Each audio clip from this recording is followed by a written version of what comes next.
পৰিয়ালতান্ত্ৰিক ৰাজনীতিৰ পৰা আঁতৰত থাকি আমাৰ দলে ভাৰতীয় গণতন্ত্ৰৰ এক নতুন প্ৰমূল্য স্থাপন কৰিছে। আমি যদি চাব যাওঁ ডক্টৰ শ্যামাপ্ৰসাদ মুখাৰ্জীৰ পৰা অটল বিহাৰী বাজপেয়ী লালকৃষ্ণ আদৱানীৰ পৰা অমিত শ্বাহৰ পৰা জেপি নাড্ডালৈকে কোনো এটা পৰিয়ালৰ পৰা কোনো এগৰাকী সভাপতি দ্বিতীয়বাৰলৈ নিৰ্বাচিত হ'ব পৰা নাই। আজি লালকৃষ্ণ আদৱানীৰ পিছত তেওঁৰ পৰিয়াল, অটল বিহাৰী বাজপেয়ীৰ পিছত তেওঁৰ পৰিয়াল, শ্যামাপ্ৰসাদ মুখাৰ্জীৰ পিছত তেওঁৰ পৰিয়াল, অমিত শ্বাহৰ পিছত তেওঁৰ পৰিয়াল, জেপি নাড্ডাৰ পিছত তেওঁৰ পৰিয়াল, এনেকুৱা ধৰণৰ পৰম্পৰা নথকা খুব সম্ভৱ ভাৰতৰ কেইটামান ৰাজনৈতিক দলৰ ভিতৰত আটাইতকৈ প্ৰমুখ আৰু শক্তিশালী ৰাজনৈতিক দল হ'ল ভাৰতীয় জনতা পাৰ্টি। কংগ্ৰেছ বুলি ক'লেই যেনেকে এটা পৰিয়ালৰ চিত্ৰ আমাৰ সন্মুখলৈ আহে, ভাৰতীয় জনতা পাৰ্টি বুলি ক'লে কোনো পৰিয়ালৰ চিত্ৰ আমাৰ সন্মুখলৈ নাহে। তাৰ পৰিৱৰ্তে বুথৰ পৰা কাম কৰি প্ৰধানমন্ত্ৰীৰ আসনলৈ যাব পৰা কিছুমান নিজকে ৰাষ্ট্ৰৰ হকে উৎসৰ্গা কৰা মানৱৰ চিত্ৰ আমাৰ সন্মুখলৈ আহি পৰে। আজি যদি আমি চাব যাওঁ আমাৰ দলৰ প্ৰত্যেকজন ৰাজ্যিক সভাপতি আৰু ৰাষ্ট্ৰীয় সভাপতিয়ে তৃণমূল পৰ্যায়ত তেওঁলোকৰ ৰাজনৈতিক জীৱন আৰম্ভ কৰিছিল আৰু সমৰ্পণৰ মনোভাৱেৰে দেশমাতৃক কাম কৰি বহুজনে ৰাষ্ট্ৰৰ সৰ্বোচ্চ পদলৈও আজি আগবাঢ়ি যাবলৈ সক্ষম হৈছিল।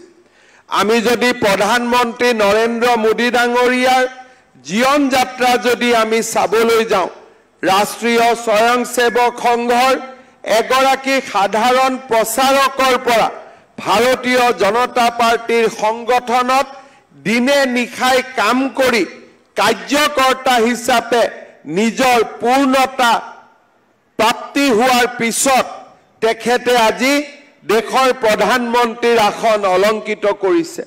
ৰাষ্ট্ৰীয় সভাপতি জেপি নাড্ডা ডাঙৰীয়াৰ যদি জীৱনলৈ আমি চাওঁ, পাটনা বিশ্ববিদ্যালয়ত ছাত্ৰ নেতা হিচাপে অখিল ABVPৰ লগত কাম কৰা এজন কাৰ্যকৰ্তা হিচাপে, ভাৰতীয় জনতা পাৰ্টিৰ এজন কাৰ্যকৰ্তা আৰু হিমাচল প্ৰদেশত এজন সাধাৰণ কাৰ্যকৰ্তা হিচাপে কাম কৰি তেওঁ আজি ভাৰতীয় জনতা পাৰ্টিৰ ৰাষ্ট্ৰীয় সভাপতিৰ পদ অলংকিত কৰিছে।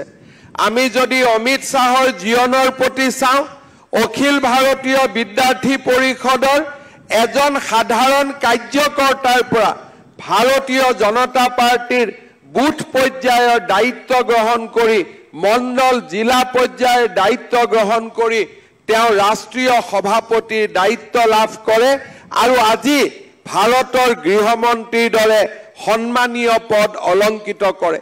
যদি ৰাজনাথ সিঙৰ জীৱনৰ ফালে চাব যাওঁ, শিক্ষকতাৰ পৰা আৰম্ভ কৰি আজি তেওঁ ভাৰতৰ প্ৰতিৰক্ষা মন্ত্ৰীলৈকে তেওঁৰ জীৱন পৰিক্ৰমা এজন সাধাৰণ মানুহৰ অসাধাৰণ ক্ষমতাৰে আগবাঢ়ি যোৱা জীৱন পৰিক্ৰমা।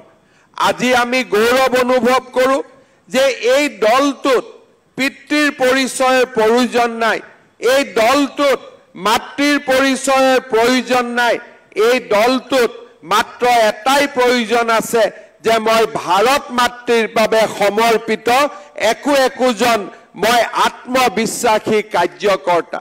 যিকোনো খবৰৰ বাবে যোগাযোগ কৰক 70901733 অথবা 7099017990 নম্বৰত।